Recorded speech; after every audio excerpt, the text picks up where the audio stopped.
We might have to shuffle the deck. This has been going on forever. Oh, shoot. Yes. Oh, it's okay. He doesn't have blue. We know he doesn't have blue. Just don't put the card that he has. Okay. That's a plan. I could just slash clear him right now and he could never win. Because I had no cards, but there's no way for you guys to win. No! I'm gonna pick blue. Maker B wins.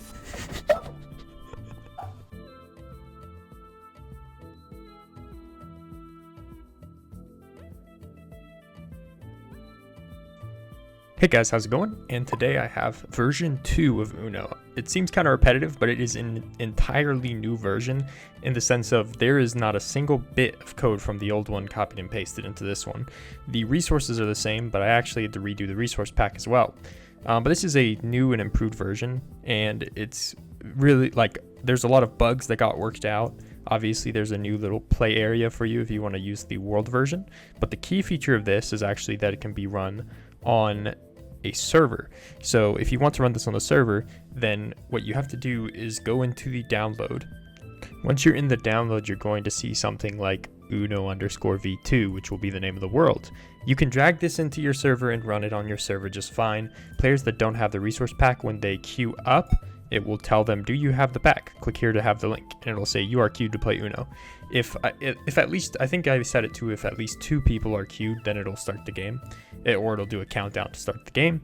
But you can get the pack at this link. If you're on a server and you want to just like have this as a default pack, then you can copy the link to your clipboard and put it in your server properties folder where it's in server.properties. It says resource-pack equals, and then you just paste this link there. And it'll download automatically when they join the world. You can do that option, or you can just leave it like this where they download it themselves, which I think is better if you're doing this in a server lobby, because this is actually designed for server lobbies. So you can go into the world save and you can go to Datapacks and then take this data pack and put it in your server. Once it's in your server, when you type reload, it's going to give you some options here.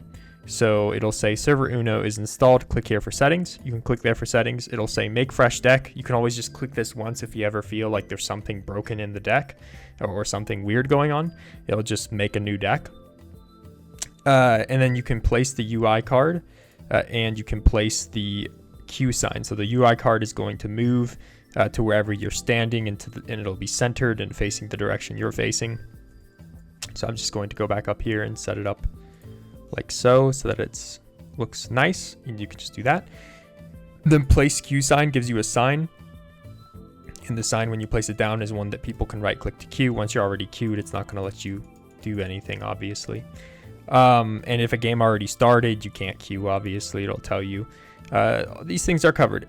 Anyways, those are really the only settings, and then you can click uninstall if you don't want to. When you click uninstall, then you delete the data pack afterwards. All the scoreboards associated will be out of the way. There's really only like 5 or 6 scoreboards. It's not too crazy. Now, as for some technical side, which I'll just kind of talk about how this is different, this actually uses all data storage. So if I do data get storage Uno, you're going to see complete madness. Well, not really. It's organized chaos, but you have 3 data structures. You have deck, you have hand, which doesn't have anything, and you have discard. And basically when the game is played, it takes cards it shuffles the deck in an interesting shuffle algorithm, and then it takes cards from the deck and moves them to the hand storage array, and it gives the player the card. Then when a player plays a card from the hand, it removes it from the hand storage array and puts it on the discard array. And that way you never lose cards. Even if somebody disconnects and a game ends while they're gone, you didn't lose the cards in their inventory because they're still in that storage array and you can retrieve them. And since you have this nice consistency of your deck, the deck should never get depleted or lose cards. You have a nice feature in the sense of each time you play, you're going to be able to shuffle the deck again. It'll become more and more shuffled each time you play, and it's kind of tailored to your game in a way. So if my deck gets shuffled 100 times, it'll probably be in its own kind of way, similar to how if you have like a deck of cards at your house and people shuffle them, sometimes some cards are like in order, so it's like, oh, is this really shuffled? But that's just because of the randomization and how the shuffle works. But anyways, it's a lot more realistic to the way that people shuffle and the way that you use the cards, and cards never get depleted. So it's very nice. It's not super heavy. There's not a lot of commands, so this thing can run independently on a lobby pretty nicely as long as you don't have something like Essentials that blocks commands. Other than that, that's pretty much it, guys. If you found this interesting and you want to use this on your server, go ahead. Let me know if you do, if you have any problems. But other than that, thanks for watching, and I'll see you next time. Peace.